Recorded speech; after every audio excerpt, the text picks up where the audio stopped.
Worse than zero.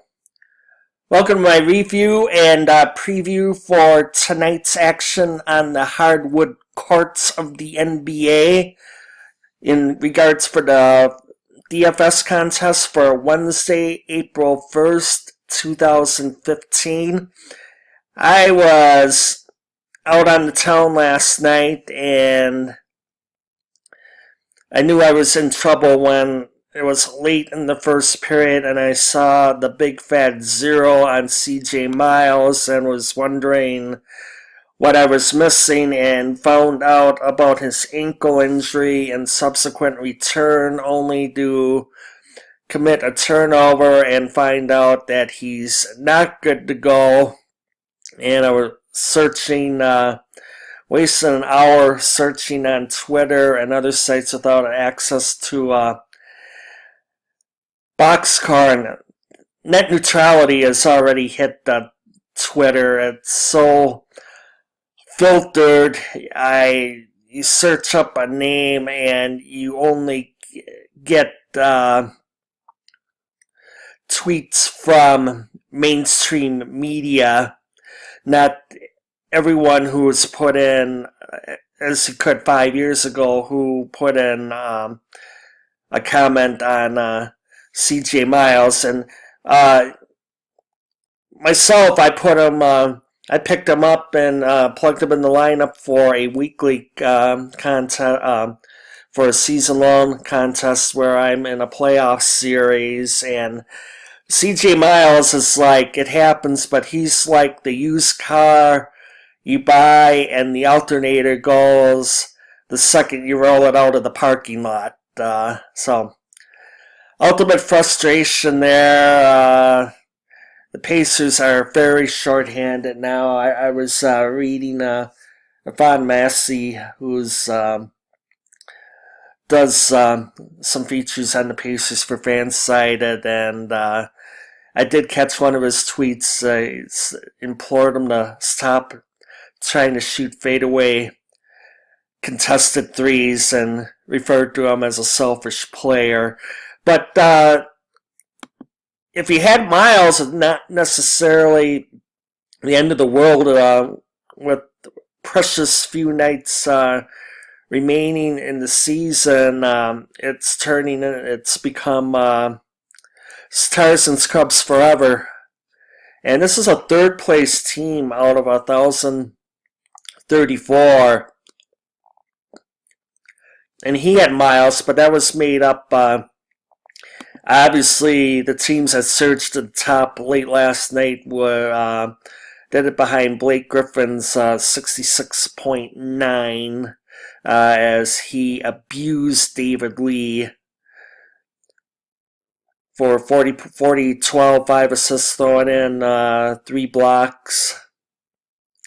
And this particular lineup, he went with George Hill. I recommended Darren Williams. There was a question about his availability coming up the tip. Joel Johnson's been having some nice nights. Kawhi Leonard owns the Miami Heat. Nothing new there. Brook Lopez, decent night. I think DeAndre Jordan had similar numbers, kind of trying to, you have the likes of Andrew Bogut, Chauvin Mack. I actually wanted to look a little bit at that Atlanta-Detroit game, and the Hawks are in glorified Summer League mode. The first unit and the second unit played equal time.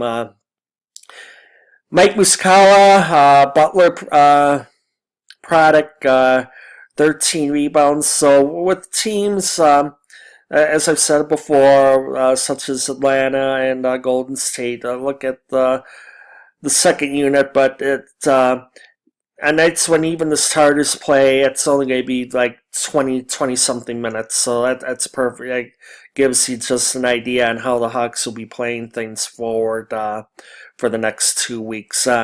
Anthony Tolliver, first career double-double. He's playing in Greg Monroe's stead. Andre Drummond is the other one. Similar numbers to Brooke Lopez. He had 22 and 13. And Reggie Jackson, this was a minor miracle. He got it through. He had some very serious nausea-like symptoms from what I heard, and he still managed 12 points and 11 assists, but definitely check his status before tonight or future games. So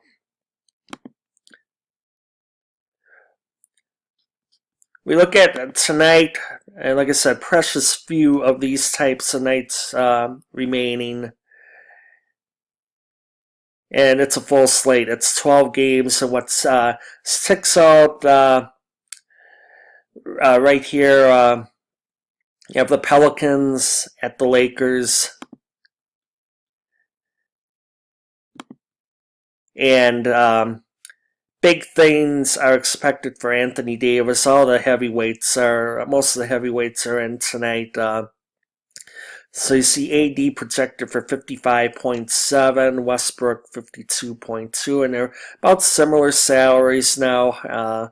You see Harden there at 48. If you want to think of Wizards' favorable matchup against the Sixers, here's John Wall at 46.4. Rudy Gobert, favorable matchup against the Nuggets, 38.6. And Marcin Gortat, that's someone you might not think of off the top, but he's projected for 35.5, so that's a bargain compared to Al Jefferson, who's hurting, and DeAndre Jordan. They are projected for similar numbers at a higher price. So, kind of with that in mind, here I want to go with Davis. Maybe Brooke Lopez and Vukovic at one price level. And just we'll see how we can do with a Gortat lineup here. You worry about the Spurs on the back end of a back-to-back. But we'll have Leonard here nonetheless. We're going to be looking for value plays out of the point guards. Here's a Denver matchup again. So I am going to have Trey Burke there. Zach LaVine, I don't expect Rubio for the rest of the year. The other CJ Watson, that's going to be a must, and he had a good line last. I've caught a few good lines lately, so there's one right there.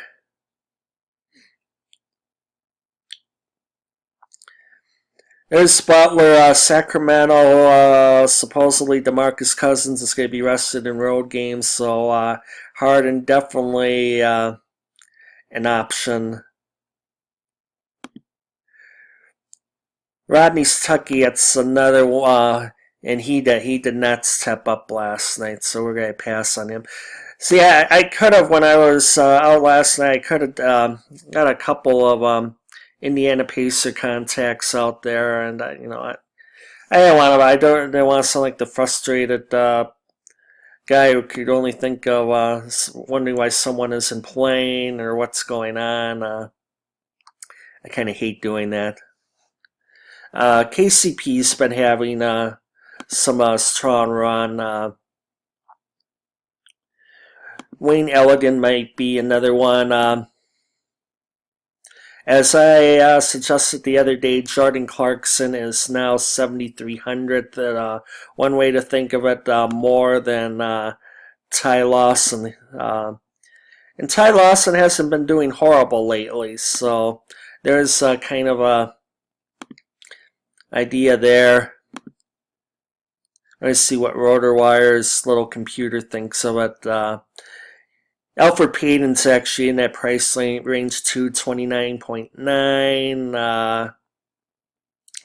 Ty Lawson there he is at 27.5, and then Clarkson 26.7. So some similar values there, though. And George Hill, he's at 27.4. So if you want to go in the mid range, about the 7,500, and with a point guard, there are a number of options there.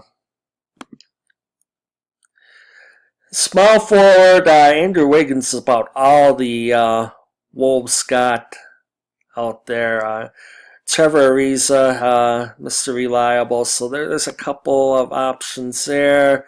So there's what we have for a power forward. Josh Smith is up to 7,000. All of a sudden, Fareed has kind of soured on me. Thaddeus Young, Ed Davis, he got rested. Ilyasova's total about 5,800. He's had a couple of so-so games, slightly south of 20. Ragnani up and down. Thaddeus Young, if you want to pick on the Knicks again, did see 39 minutes. So there's a possibility there, and then we could upgrade, kind of looking at the shooting guards. Let's stick a Danny Green in there, or if we want to play the Laker factor. We'll just play the Laker factor for this out here and put in Eric Gordon. I'm sure RotoWire has Gordon for a huge night. Yes, 28.6. So here's a lineup we can go there, and that'd be Burke, Watson, KCP, Gordon, Leonard, Ariza, Davis, Thaddeus Young, Gortat. Alternate idea, if you like Westbrook, this is for the Westbrook fans out there.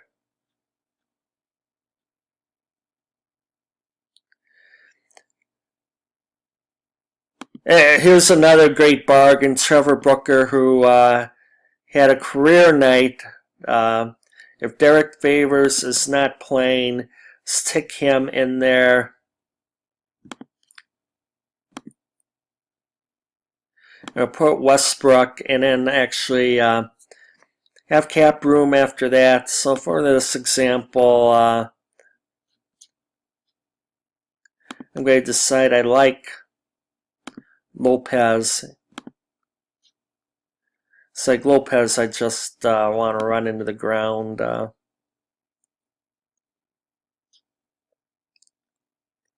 Yeah, room for, say, a Gerald Henderson, who's been doing well lately. And then Terrence Jones, they're saying he could play, and that would definitely, Klopp's run, what was that, a week ago?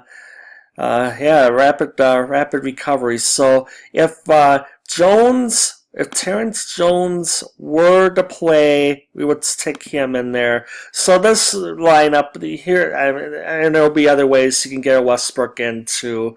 So there you have a Westbrook, Watson, KCP, Gordon, Leonard, Gerald Henderson, Trevor Booker, Terrence Jones, Brook Lopez. So there's a couple ideas there. Like I said, Tarzan Scrubs, order of the day. Go with there are options out there to get Westbrook or Anthony Davis there. So good luck to everyone, and I will talk to you later.